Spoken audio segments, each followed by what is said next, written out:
আজকে আমাদের আলোচনার বিষয় হচ্ছে সায়াটিকা পেন ঠিক কী কী কারণে হয়। সায়াটিকা নার্ভগুলোর উপরে চাপ পড়লে সায়াটিকা পেন হয়।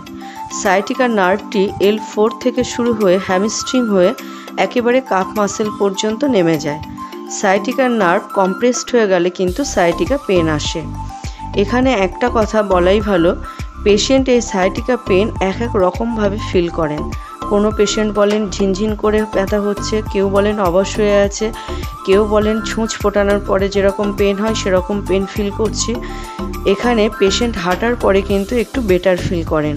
তো কোন পেশেন্ট কীরকম ব্যথা ফিল করছেন সেটা পেশেন্টের সঙ্গে কথা বলার পরেই বোঝা যায়। ডাক্তারি ভাষায় স্পাইনাল ক্যানেল নামক একটা ক্যানেল থাকে। এটা যদি কোনো কারণে সরু হয়ে যায় তাহলেও কিন্তু সায়াটিকা পেন আসে। লাম্বার L4-এ যদি কোনো হাড় ক্ষয়ে যায় তাহলেও কিন্তু সায়াটিকা পেন হতে পারে। আবার অনেক ক্ষেত্রে দেখা যায় হাড় বেড়ে যায়। হাড় বেড়ে যাওয়াও যেমন ক্ষতিকারক, তেমনি হাড় ক্ষয়ে গেলেও একই রকম ক্ষতি হয়, বিকজ সায়াটিকা নার্ভের উপরে প্রেশার পড়ে আর তার কারণে সায়াটিকা পেন হতে শুরু করে। লিস্থেসিস হলেও সায়াটিকা পেন হয়। যদি ভার্টিব্রা সরে গিয়ে থাকে, অর্থাৎ কোনো কারণে আঘাত লেগে আপনার হাড় সরে গেছে, তাহলেও কিন্তু আপনার সায়াটিকা পেন হতে পারে।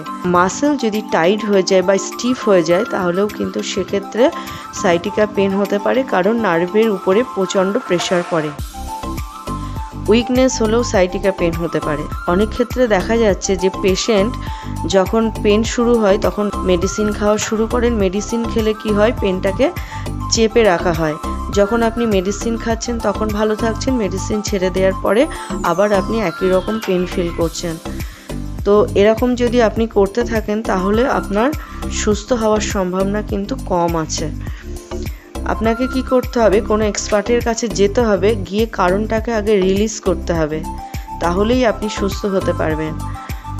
না হলে আপনাকে সারা জীবন এই ব্যথা যন্ত্রণায় ভুগতে হতে পারে। প্রথমে আপনাকে আইডেন্টিফাই করতে হবে। যদি সুস্থ থাকতে চান তাহলে exercise is the best therapy for sciatica. মেডিসিনের সাথে সাথে আপনাকে এক্সারসাইজ অবশ্যই করতে হবে। প্রথমে মাসেলগুলোকে রিলিজ করতে হবে, আর মাসেল রিলিজ হয়ে যাওয়া মানে আপনার পেনও আস্তে আস্তে কমে যাবে। আপনি সহজেই পেন থেকে রিলিফ পেয়ে যাবেন। তবে হ্যাঁ, এক্সারসাইজ কিন্তু যেন তেন প্রকারে করলে হবে না। আপনাকে পারফেক্টভাবে সঠিক নিয়মে আপনাকে এক্সারসাইজগুলো করতে হবে, মাসেলটাকে রিলিজ করাতে হবে, আর মাসেল রিলিজ হয়ে গেলে আপনি সহজেই পেন থেকে রিলিফ পেয়ে যাচ্ছেন। তো গাইস, আজ এই পর্যন্ত।